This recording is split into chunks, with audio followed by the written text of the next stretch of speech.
जय श्री कृष्णा। आप सभी का हमारे YouTube चैनल पर हार्दिक स्वागत है। आज हम श्रवण कर रहे हैं मार्गशीर्ष मास महात्म के 27वें अध्याय की वह अद्भुत कथा, जिसमें भगवान श्री कृष्ण ने गोवर्धन पूजा का महिमा प्रकट करके समस्त ब्रजवासियों की रक्षा की।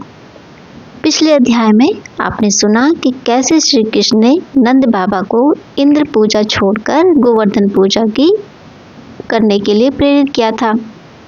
नंद बाबा ने जब अपने तर्कों के साथ उत्तर दिया तो श्री कृष्ण और बलराम दोनों हंसने लगे और फिर श्री कृष्ण ने पुनः पिता को समझाया, तात आज आपके मुख से अद्वितीय नीति वचन सुनने को मिले, परंतु यह विचार कि केवल इंद्र ही वर्षा करता है, यह शास्त्रों में कहीं नहीं कहा गया।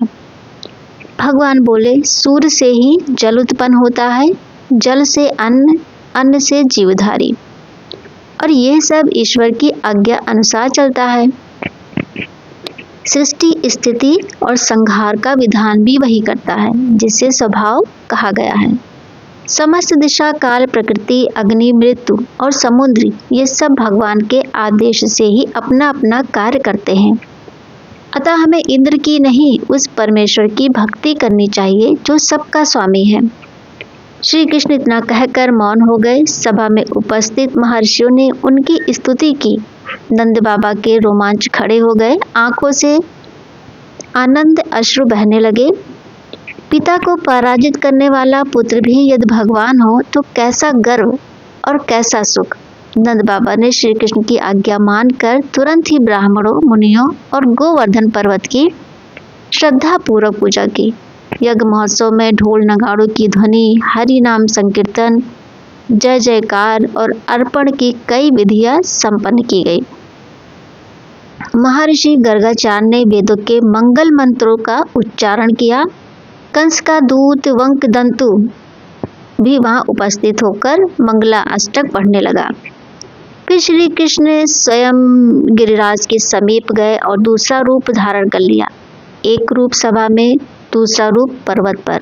गोवर्धन रूप में उन्होंने कहा, मैं ही गिरिराज हूँ, तुम सबका अन्न स्वीकार कर रहा हूँ, अब मुझसे वर मांगो। नंद बाबा ने कहा, हमें हरिदास और हरि भक्ति का वर मिल जाए। गिरिराज ने वरदान दिया और अदृश्य हो गए। महोत्सव समाप्त हुआ। सब आनंद पूर्वक घरों को लौटे। ब्राह्मणों और मुनियों को वस्त्र, स्वर्ण, रत्न, गौ, अश्व और अनेक भक्ष्य पदार्थ देकर विदा किया गया। अब कथा का वह भयानक मोड़ आता है जहां इंद्र ने स्वयं अपने अपमान की चर्चा सुनी।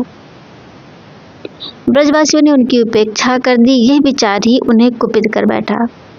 उनके अधरों में तनाव आया और उन्होंने तुरंत मरुतगणों, मेघों और वज्र सहित ब्रज पर आक्रमण कर दिया।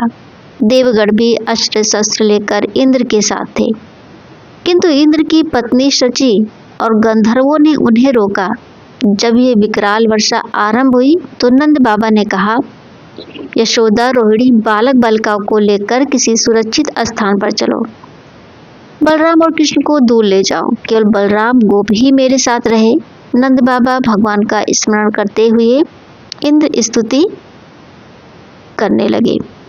हे देवेश, दैत्यसूदन, ब्रजधारी, जो मनुष्य इस स्तोत्र का पाठ करता है उसकी रक्षा आप स्वयं करते हैं।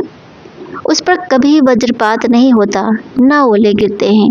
यह स्तोत्र सुनकर श्री कृष्ण कुपित हुए।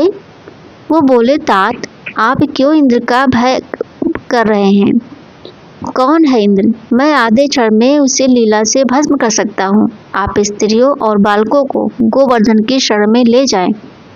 नंद बाबा ने आज्ञा मानी। तब श्री कृष्ण ने अपने बाएं हाथ की कनिष्ठा उंगली पर गोवर्धन पर्वत को ऐसे उठा लिया जैसे कोई छाता उठाता है।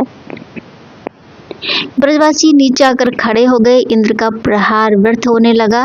ओलों, पत्थरों, वर्षा और वज्र, ये सब पर्वत को छूते ही दूर हट जाते। बादल, मेघ, बिजली सब दीवार पर बनी तस्वीरों की तरह स्तब्ध हो गए। इंद्र का वज्र स्वयं जड़वत हो गया। इंद्र का अभिमान टूट गया। श्री कृष्ण ने अपने तेज से इंद्र को मोहित किया। इंद्र निंद्रा में पड़ गए और स्वप्न में देखा समस्त जगत श्री कृष्णमय है। सबके हाथ में मुरली, सबने पीतांबर पहना है, सबके शरीर पर चंदन है। इंद्र मूर्छित हो गए। फिर गुरु बृहस्पति द्वारा प्राप्त मंत्र का जप किया। उन्होंने सहस्त्र दल कमल पर विराट प्रभामय रूप में श्री कृष्ण को देखा। कौस्तुभ से शोभित मेघश्याम कुंडलधारी अद्वितीय सौंदर्य इंद्र वाले। इंद्र बोले, हे अविनाशी परब्रह्मा, आप सतयुग में श्वेत, त्रेता में रक्तवर्ण, द्वापर में पीत और कलयुग में कृष्ण रूप धारण करते हैं। राधा के प्रियतम, गोपियों के हृदय चोर, ब्रज के नंदन, मैं आपको बारंबार प्रणाम करता हूँ। कभी राधा के साथ वन क्रीड़ा करते हैं, कभी जल क्रीड़ा, कहीं फूलों की माला बनाते हैं, कहीं ग्वाल बालों के साथ खेलते हैं, कहीं कालिया नाग के फन पर नृत्य करते हैं। हे गोविंद, मैं आपकी शरण में हूँ। इंद्र की प्रार्थना सुनकर श्री कृष्ण प्रसन्न हुए, उन्हें क्षमा कर दिया और वरदान भी दिया। गोवर्धन पर्वत को पुनः अपने स्थान पर स्थापित किया। इंद्र, मरुतगण और मेघ सभी लौट गए। ब्रजवासी गुफाओं से निकलकर श्री कृष्ण को प्रणाम करते हुए अपने घरों को लौट गए। नंद बाबा बोले, हे ब्राह्मण हितैषी, गोप्रेमी, संसार की रक्षा करने वाले सच्चिदानंद गोविंद, मैं आपको बारंबार प्रणाम करता हूँ। श्री कृष्ण ने उन्हें मनोवांछित वर दिया। भगवान नारायण कहते हैं, इस स्तोत्र का प्रतिदिन पाठ करने से भक्त को दृढ़ भक्ति और दासी भाव प्राप्त होता है।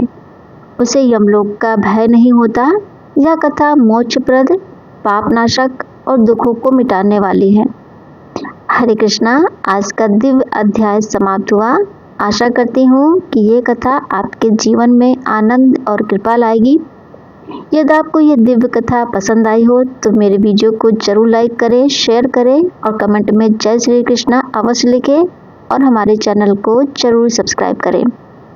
आपका एक एक लाइक और शेयर हमारी भक्ति सेवा को आगे बढ़ाता है।